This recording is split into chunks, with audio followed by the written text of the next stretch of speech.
Hello friends, this video on preposition part 6 is brought to you by examfear.com. No more fear from exam. That we have been discussing so much about prepositions, you might be thinking that, what is that one thing which is expressed by a preposition? Now, there are a lot of ways in which we use prepositions. Like, as I always say, that prepositions are placed before nouns or pronouns and they kind of, show the relationship between nouns and other words. That's a very basic definition of preposition.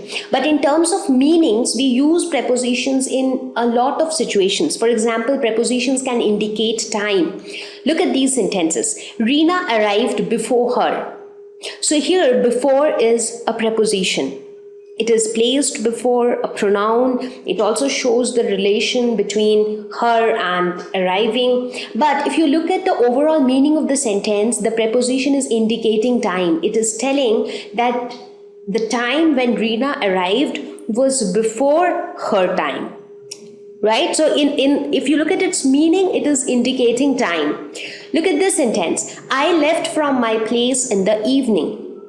So here again, the preposition is it is kind of indicating the time when I left. I left in the evening. Right? Now, if you delete the word in from the sentence, then your sentence becomes, I left from my place the evening.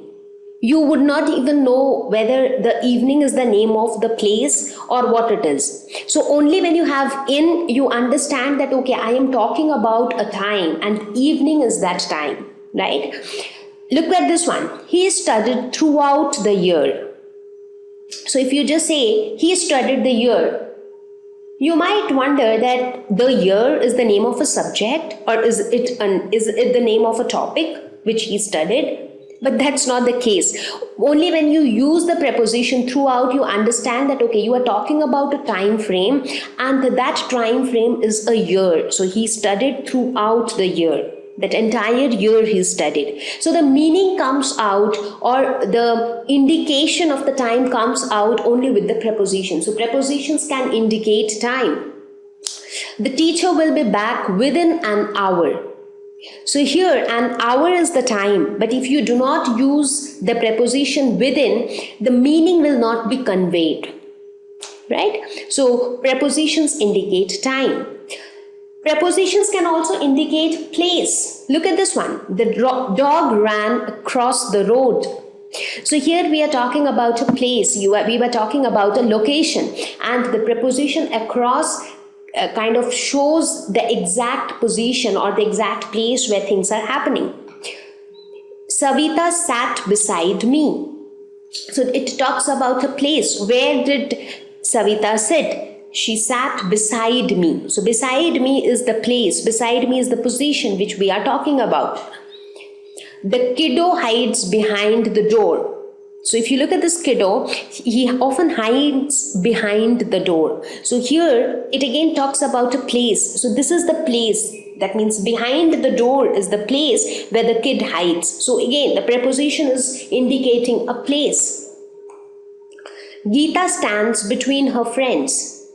It again talks about the place where Geeta stands. So you see, in all of these sentences, it is not in a very direct way, but yes, if you look at the meaning, if you focus on the meaning of the sentence, you would see that the prepositions are indicating place. And in this fashion, prepositions do indicate a lot of things. For example, prepositions can indicate possession as well. For example, the girl with blue eyes is tall.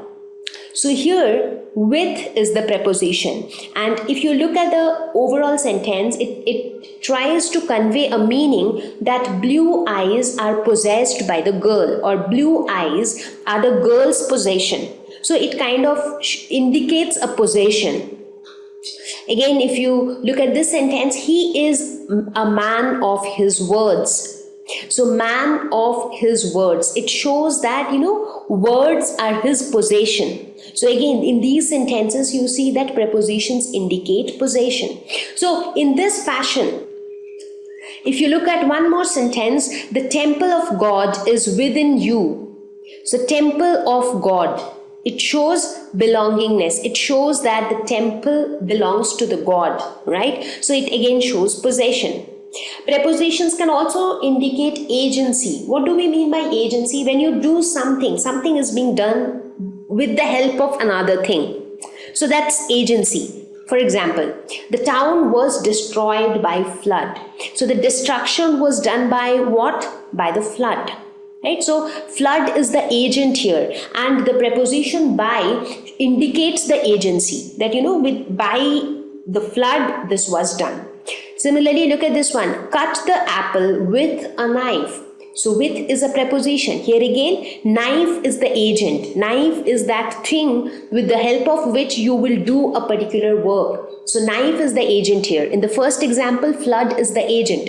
So the agency is shown by the prepositions by and with.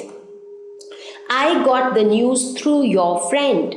So here, your friend is the agent, because through him I got to know about it. So through here is the preposition which indicates agency. So you see, when you actually look at, now prepositions is a very vast topic, and this video, this entire section of the video was only to give a basic knowledge on prepositions. Now we will also have many more videos where we will talk about more usage of prepositions, because that is more important. Where do we use prepositions?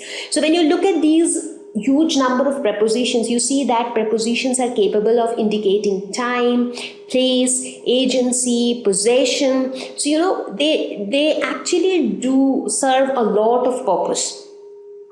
The letter is written by me. So here me is the agent, because I am the agent. I was the one who wrote the letter. So by is the preposition here which indicates agency.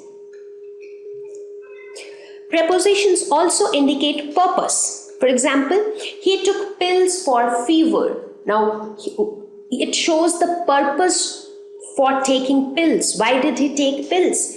For fever, because he had fever, so he had to take pills. So it shows the purpose of doing something. He went for the picnic today. So for here is the preposition, and it tells you the purpose. Now the purpose of going was picnic, right? So only when you analyze the sentences, you will be able to understand what exactly the prepositions indicate in that sentence. As I said, that normally to identify a preposition, you can just look at its position and very easily you can identify. But when you talk about the indication which is given by the preposition, you actually need to understand the meaning of the sentence in depth. Look at this one. He suffers from cough and cold. So it actually tells you a cause, a reason. Correct? That he suffers. Why he suffers? He is suffering. The cause is cough and cold. So prepositions also indicate reasons or causes. The teacher did this for our good. So again, it is a purpose for the teacher. What was the purpose for which the teacher did this? For our good. So there is a purpose. So with this, we have reached towards the end of this lesson on preposition. Now, as I said, that this lesson will only talk about the basics of preposition, what it is, what are its types, with some examples, and where do we use prepositions. But we will have another video on advanced prepositions, not exactly advanced, but there we will talk about the usage of prepositions. So we will pick up various prepositions and we will see where do we use them to frame a sentence, because that is very, very important for prepositions. So till then, learn the basics of prepositions, do some exercises so that you are strong with the basics of prepositions, so that when we discuss about the usage of prepositions, you understand them easily. So I hope this lesson was helpful. See you all in the next lesson. Thank you. Please visit examfear.com for free quality education. You can learn with a simple 4-step learning process wherein you can watch video lessons, you can ask your questions, you can refer notes, and you can take a free online test. We have content for class 6 to 12 on physics, chemistry, mathematics, and biology along with practical videos. So please subscribe to our channel for daily updates. Thank you.